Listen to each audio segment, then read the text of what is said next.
पुंडलिक वरदे हरी विठ्ठल श्री ज्ञानदेव तुकाराम जय जय लखोमा देई. नमस्कार भक्त मंडळी, आपण सर्व खुशाल असाल अशी अपेक्षा आणि आपल्याकडं जी काही सामाजिक सभ्यतेचा प्रघात आहे तर त्याच्यानुसार आपण एकमेकांना अभिवादन केल्याच्या नंतर ख्याली खुशाली विचारत असतो. आपण सर्व खुशाल असाल अशी अपेक्षा ठेवून आपण सुद्धा कॉमेंट बॉक्समध्ये नमस्कार चमत्कार काही लिहायला हरकत नसावी. आज 13 जानेवारी 2026 मंगळवार. आजचा दिवस हा भोगीचा दिवस आहे आणि उद्या आपण साजरी करणार आहोत ती मकर संक्रांती. पण भोगी म्हणजे नेमकं काय? ती लाकडांची होळी आहे की त्यामागे काहीतरी धार्मिक वैज्ञानिक नैसर्गिक अर्थ दडलेला आहे? आणि मग संक्रांतीचं शास्त्रीय धार्मिक आध्यात्मिक नैसर्गिक जीवनाशी जोडलेलं नेमकं महत्त्व काय? आणि या निमित्तानं मग कुठली विधी आपण केली पाहिजे, कुठली पूजा आपण साधी साधी केली पाहिजे, किंवा अजून शास्त्रोक्त पद्धतीनं काय केलं पाहिजे आणि ज्याला जे शक्य होईल त्यानं ते केलं पाहिजे. आणि मग याचीच माहिती आपण पुढच्या 2-3 मिनिटामध्ये जाणून घेणार आहोत. भोगी हा सण संक्रांतीच्या आदल्या दिवशी येतो, साजरा केला जातो. बऱ्याचदा मकर संक्रांती किंवा जिला आपण तीळ संक्रांतही म्हणतो तर ती कधी 14 जानेवारीला येते, कधी 15 जानेवारीला येते. ती तिथीनुसार मागे पुढे होत असते. आणि मग भोगी या सणाचा नेमका अर्थ काय असतो? तर भोगी म्हणजे भोग घेणे किंवा उपभोग घेणे असा त्याचा सरळ सरळ अर्थ होत नाही. या दिवशी जे काही असतं तर ते ऋतुचक्रामध्ये सुद्धा परिवर्तन होत असतं, बदल होत असतं. निसर्ग चक्रामध्ये सुद्धा बदल होत असतो. सूर्याचा जो काही 14 जानेवारीला मकर राशीमध्ये जो काही मार्गक्रमण करत असताना प्रवेश होत असतो आणि मग त्याच्यामागे आपण वेगवेगळी धार्मिक तथ्य लावत असतो. आणि हे लावत असताना मग जो काही भोगीचा जो काही आदल्या दिवशी आपण सण साजरा करतो तर त्याच्यामध्ये उत्तरायण आणि दक्षिणायन ह्या क्रियासुद्धा येत असतात की जो 6 महिन्याचा जो काही कालमापनाचा कालावधी आहे उत्तरायण आणि दक्षिणायन. तर आता दक्षिणायन पर्वाला सुरुवात होत असते आणि याच्यामध्ये मग मनुष्य हा क्रमशः दौर्बल्य प्राप्त करत असतो अशी आयुर्वेदशास्त्रामध्ये एक प्रमाण आहे की माणसाचं जे काही आरोग्य आहे तर ते क्रमशः दुर्बल होत जातं. मग उन्हाळ्यामध्ये आपण उन्हाळ्याला बऱ्याचदा भोगीही म्हणतो किंवा जोगीही म्हणतो, कारण माणूस हा बराच आळसलेला असतो उन्हाच्या याच्यामध्ये. आणि हिवाळ्यामध्ये माणूस क्रमशः शरीराला श्रेष्ठत्व प्राप्त करत असतो किंवा शक्ती प्राप्त करत असतो. म्हणून हिवाळ्यामध्ये व्यायाम किंवा जे काही पौष्टिक पदार्थ खाल्ले जातात तर त्याचा अनन्यसाधारण महत्त्व आहे.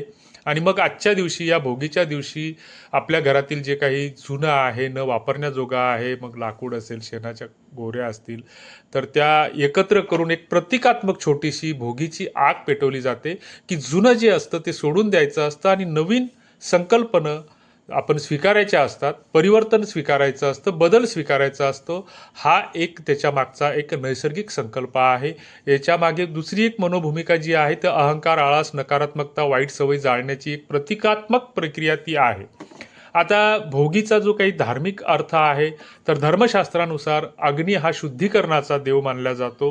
भोगीच्या दिवशी एक छोटीशी प्रतिकात्मक आग पेटवली जाते आणि आम्ही जुने सगळे दोष, जुने विचार, जुने दुःख या सर्व गोष्टींचा त्याग करत असतो. आणि मग त्याग आपण त्या आगीमध्ये ती त्या प्रकारची त्या दुःखाची, दोषाची, आपल्या जुन्या आजाराची आहुती देत असतो आणि नवीन संकल्प त्या ठिकाणी मांडत असतो. जसं वाढदिवसाला आपण आत्मचिंतन करत असतो तसं त्या पद्धतीचा हा एक आत्मशुद्धीचा दिवस आहे अशी एक धार्मिक मान्यता आहे. भोगी आणि शेतकरी या दोघांचं मग काय नेमकं सांस्कृतिक नातं आहे? तर भोगी हा मुख्यतः शेतकरी संस्कृतीशी जोडलेला सण आहे. याच दिवसामध्ये किंवा याच कालावधीमध्ये खरीप हंगाम संपलेला असतो आणि इथून पुढे म्हणजे संक्रांतीपासून थोडंफार वारं सुटत असतं आणि संक्रांतीचा वार आपण म्हणतो त्याला किंवा वारंही म्हणतो गावखेड्यामध्ये. किंवा गावखेड्यामध्ये आता शेतीचा जो काही खरीपाचा हंगाम संपत येतो तर त्यामुळे आता तुरीच्या काढणीचे दिवस सुरू आहेत आणि याच दिवसात जी काही जुन्या याच्यामध्ये जे काही 6 माही 8 माही पीक असायचं पऱ्हाटी, तर पऱ्हाटीचा हंगामसुद्धा संपलेला असायचा. कापसाची बोंड ही पूर्णपणे उमललेली असायची आणि मग या दिवसामध्ये तिचा उलंगा झाला किंवा आपण उलंगवाडी असंही गावखेड्यामध्ये म्हणतो, उलंगा झाला असंही म्हणत असतो. आणि नवीन रब्बीच्या काढणीचा हंगाम याच दिवसापासून सुरू होत असतो. मग करडई असतील किंवा जी काही रब्बीची पिकं असतील, गहू असतील, तर याच्या खळीला या दिवसामध्ये सुरुवात होत असतो. आणि मग शेतकरी आपल्या कष्टाचे आभार मानण्याची ही एक प्रथा आहे. आता थोडं याच्या मागचं जे काही विज्ञान आहे, तर ते विज्ञान समजून घेत असताना हवेतील जंतुसंसर्ग, ओलावा, बॅक्टेरिया जे काही असतात, तर ते पावसाळ्याच्या दिवसामध्ये वाढत असतात. आणि मग भोगीची आग वातावरण शुद्ध करते, कीटकनाशकासारखं ती काम करत असते. आणि थंडीमुळे साचलेली जी काही आर्द्रता असते वातावरणामध्ये, तर ती कमी करण्याचा इथून पुढे एक प्रवाह सुरू होतो, ज्याला नैसर्गिक फ्युमिगेशन्स असंही आपण ज्याला म्हणू. आणि उद्याची जी काही मकर संक्रांती आहे, तर या मकर संक्रांतीचा जो काही 14 जानेवारीला सूर्य मकर राशीमध्ये प्रवेश करतो, म्हणजेच उत्तरायणाची सुरुवात होत असते. आणि आजपर्यंत सूर्य दक्षिणेकडे होता, आता तो उत्तर दिशेने प्रवास करत असतो. आणि उत्तरायणाचे जे काही आध्यात्मिक महत्त्व आहे, तर उत्तरायण म्हणजे देवांचा दिवस, दक्षिणायन म्हणजे पितरांचा दिवस. आणि म्हणूनच उत्तरायणात केलेले दान, जप, पूजा किंवा शुद्धीने म्हणजे मन शुद्ध ठेवून पाप पुण्याची संकल्पना स्वीकारून ज्याला आपण केलेल्या कृतीमुळे आनंद मिळेल, तर त्याला आपण पुण्य म्हणत असतो. आणि आपल्या कृतीमुळे जर दुसऱ्याला दुःख मिळत असेल, तर ते पाप असते. आणि मग कुठलंही केलेलं पुण्यकर्म हे 1000 पटीनं फलदायी ठरत असते. अशा अनेक आख्यायिका आहेत. आणि ते खरंही आहे की ज्याच्यामध्ये जसं आपण जर एखाद्याकडून 100 रुपये उसने घेत असू आणि त्याला वेळेत म्हणजे 8 दिवसाच्या बोलीने जर घेत असू आणि त्याला 7व्याच दिवशी ते परत करत असू, तर त्याच्यातून आपल्याला एक प्रकारचं आत्मिक समाधान आपल्यालाही त्यालाही की बाबा वेळेच्या आत आणून दिले. मात्र त्याला जर 3-3 वेळेस 4-4 वेळेस तर ते मागावे लागत असतील, तर ते मग त्याला आपण कुठंतरी पाप असंही म्हणू. मकर संक्रांतीच्या ज्या काही पूजा आणि विधी आहेत, तर सकाळी लवकर उठावे, तीळ उबटणाने स्नान करावे, सूर्याला अर्घ्य द्यावे किंवा सूर्याची उपासना करण्याचा हा कालावधी असतो. सूर्याला नमस्कार करावा, तिळगुळ साखर तिळाचं इतरांना दान द्यावं. आणि मग आपण संक्रांतीला म्हणत असतो की तिळगुळ घ्या, गोड गोड बोला. त्याच्या मागची मनोभूमिका तीच आहे. देवासमोर दिवा लावावा आणि जुने जे काही आपले वाद असतील तर ते विसरून जावे. आणि तिळगुळाचं एक आयुर्वेदिक महत्त्वसुद्धा आहे की तिळामुळे आपल्याला शरीराला ऊब मिळते, उष्णता मिळते, हाडे मजबूत होतात, थंडीमध्ये शरीराला ऊर्जा मिळते, गुळामध्ये रक्तशुद्धी करणारे घटक असतात, पाचन सुधारते. म्हणूनच तिळगुळ घ्या, गोडगोड बोला, हेही त्याच्या मागचं एक हे आहे. शरीरात आपल्या जे काही बदल होत असतात ऋतुचक्रानुसार, तर त्याच्यामागे ह्या अशा वेगवेगळ्या प्रथा आहेत, विधी आहेत.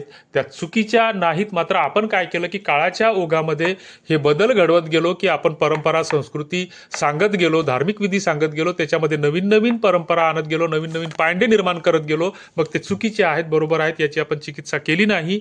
मग जसं श्रावण महिन्यामध्ये आपण कावड मंडळं काढली, मग ते डीजेच्या तालावर न्यायची की देवाचं नामस्मरण करत न्यायची, हे ज्याचं त्याला ठरवता आलं पाहिजे. उन्हाळ्याच्या दिवसामध्ये आपली जी काही संस्कृती आहे तर ती पानपोळी लावणे, पानपोळी लावून तिच्यातून माध्यमातून पुण्य मिळवता येतं. मात्र त्या पाण्याचं पानपोळी लावून पुण्य मिळवायचं की पाण्याचा व्यापार करायचा, हे ज्याचं त्याला ठरवता आलं पाहिजे.